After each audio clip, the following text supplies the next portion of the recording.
News Talk is online. News Talk Online is a production of Paltalk.com, the largest multimedia interactive program on the internet, with more than 4 million unique users on demand on iTunes and on YouTube. And thanks to our good friends at CRN Digital Talk Radio, we're distributed to cable systems, serving an additional 12 million households. I'm your host, Gary Baumgarten. I'm going to introduce my guest in just a second, but I just have a programming note. We have a second guest today, Daniel Vila, who is an expert on the oil industry, and he's going to come and talk to us about why the oil prices keep fluctuating seemingly for no reason whatsoever, and what's going on with that bad boy down in Venezuela, Hugo Chavez. How dare he threaten to withhold oil from Los Estados Unidos, Unidos.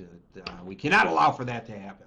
Anyways, he'll be on, and at 8 o'clock New York time, we'll be back for a special edition of News Talk Online on Paltalk.com, The Road to the White House, and we'll be with it until the returns are in at 8:01 due to the exit polling. It'll be a 1-minute long show. We'll be on for a while anyway, to the Potomac primaries in Virginia, Maryland, and Washington, D.C. Here's a guy who's no stranger to politics, because he is the publisher of Talkers Magazine. It is the Bible of the talk radio industry, and talk radio really it flexes its muscle when it comes to politics here in the United States of America. Michael Harrison, welcome. Boy, this is so much fun. It's great to be with you, Gary. Well, this is a return kind of thing, because I went to and I served on a panel that you actually moderated at the New Media Seminar that Talkers Magazine holds, and we knew we had to have you come on the show to see what it's all about. If you're going to talk about how the internet is encroaching on talk radio, you better know what the internet is doing. Yeah, and I don't look at the internet as encroaching, and I don't even look at Talkers as a talk radio magazine. It's the Bible of talk radio, which Business Week dubbed us. Right. And we add to that the new talk media, because I personally and professionally do not see radio as a standalone entity anymore. As a matter of fact, I consider radio, I consider television, particularly the AM, the FM, the UHF, and the VHF kind, to be monomedia. Right. Very much a part of the 20th century. And the new media, or the new talk media, which is our bailiwick, talk, right, is the convergence of all of these media. And what we're doing right now is 21st century radio. Right. Or 21st century television, or 21st century publishing. It's all of them at the same time, because this is where it's going to be at. Right. It's just going to be smoother. We won't be as maybe jerky. We won't be as... oh, you mean the technology will improve? The technology will improve. Everybody's getting broadband now, so that makes it a lot But the easier. technology will improve so much that I could imagine you and I doing this if we were alive and well in 30 years or 25 years. From your mouth to God's ear. Exactly. But we would be sitting... and everybody would seem to be in the room with us. Right. We would be surrounded by the very people that now we're looking on a flat screen, and it looks so modern, but this will seem quaint compared to how far the technology will undoubtedly take us. So are people in talk radio, as we grew up involved in, I was in news radio, but it's akin to talk radio, starting to embrace this? I know that the news radio stations are the talk. Now, we have some of them right here on Paltalk.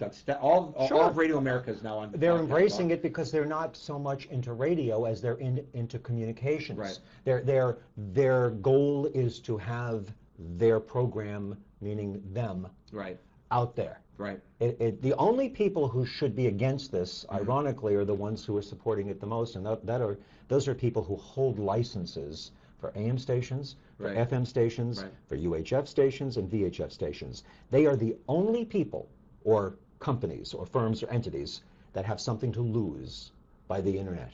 Interestingly, I met a guy who, for circumstances, was changing careers, and he decided to start an FM radio station to serve the Jersey Shore.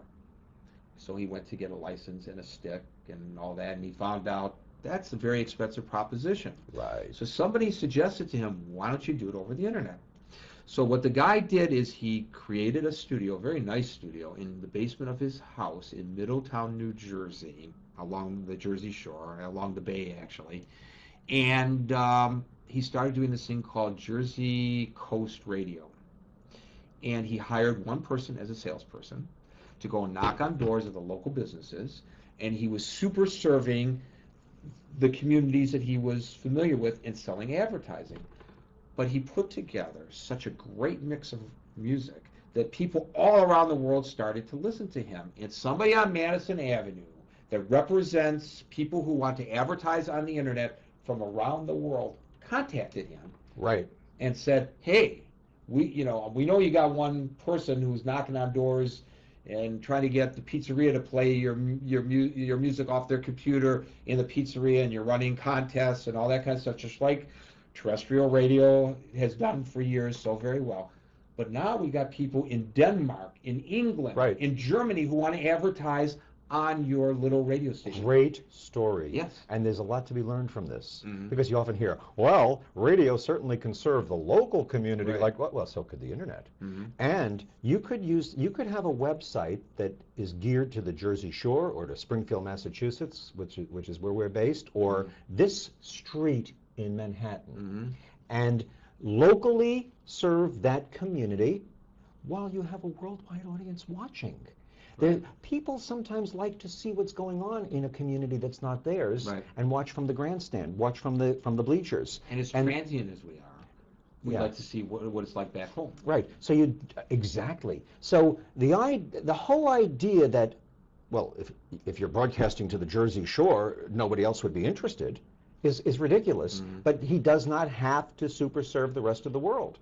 There could be people watch. It could become hip in England to suddenly know what's going on in the Jersey Shore, and he'd have to keep the product pure. If he starts doing, well, for our people listening in England or watching in England, no, they don't want that. They've got their own. Right. Anything could become hip, and it's very difficult for people to wrap their minds around that. Right. You know, that there's going to be a whole new relationship because of the internet between what we consider to be local and what we consider to be homogenized national or global. Right. The other thing that's very interesting is he put together a mix based on his tastes, and it took hold. I remember the days, and you're old enough to remember the days when the disc jockeys would come in and play what the disc jockeys wanted to play. Now they have some corporate stupid idiot telling. So every station that this corporation owns in every single market is playing. Now maybe they'll wake up if they get competition like this off the internet. Based on the absolute primary mistake that corporate America or corporations make, and that is that you can research public opinion and taste down to the molecule. And that is, you cannot do that. No. You can't, it always was based on somebody's taste. Intuitiveness. I have always felt one man's gut is another man's research. Right. You know, this guy thinks it, feels it, does it. Right. And the other guy, who's the bean count, goes, well, he points to him as the research. Right. So the whole idea of scientific research is subjective. It's fraudulent. It is the biggest scam that has been perpetrated on the corporate culture. Focus groups, as if somehow people are honest in focus groups about what they like. And then in music programming, there's the whole other element about placement, presentation, and how long something remains popular when you hear it repeated. There's a burnout factor that the human element in radio stations used to be able to deal with, the sense of, okay, when is it time to retire this record